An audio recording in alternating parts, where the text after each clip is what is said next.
Isaiah Saldivar, How to Cast Out Demons. Deliverance at a Leadership Retreat. I got invited once to speak to about 40 pastors and leaders at a church retreat. This was a large church, and everyone there was a pastor or leader in some capacity at this church. I was a bit intimidated because the pastor had told me years prior about all the leadership speakers they had.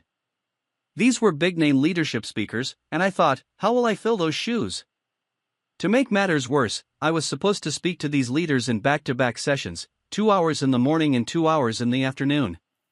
I thought, 4 hours of talking to the same small group of leaders? What could I possibly tell them that they don't already know? A few days before the retreat, I asked the lead pastor if he wanted me to talk about anything specifically, and he said, "How about deliverance?"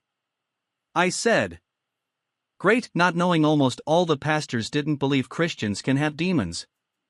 I told the pastor, "I'm warning you, though, as I begin to teach on this, many of your pastors and leaders will likely manifest demons." He was confused by that statement, but he was soon to discover how true it was.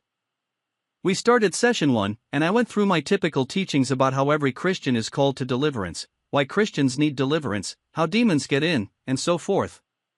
As I taught, I noticed many of them walking in and out and looking unsettled. The first session ended, and it was time for a short break. The lead pastor came up to me and said that while I was teaching, many of the pastors were leaving because they felt sick to their stomachs and needed to throw up. Others said they heard demonic voices telling them not to listen to this.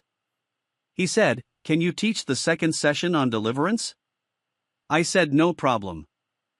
I ended up teaching for a total of 6 hours on deliverance and then stayed in the hotel lobby with most of those pastors until 1 a.m., answering every question you can think of about deliverance. All of them started the day not believing Christians can have demons but ended up realizing how much many of them needed deliverance. The pastor invited me the next weekend to take all of them through deliverance.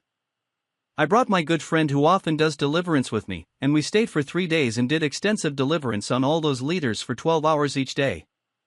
On the last day, the senior pastor brought me into his office with tears in his eyes and said, "I can't believe I've been in ministry for 40+ years and never knew how much Christians need deliverance." Remember, these were not average churchgoers we were praying for. These were his leaders. You might be thinking, but this is just your experience, and experience doesn't matter. The argument that experience doesn't matter is very poor for a few reasons. First, the entire Gospels are about the experience the disciples had with Jesus. Second, no matter what you believe, whether Christians can or can't have demons, you probably arrived at that belief based on your own life experiences. A person with an experience is never at the mercy of a person with an argument.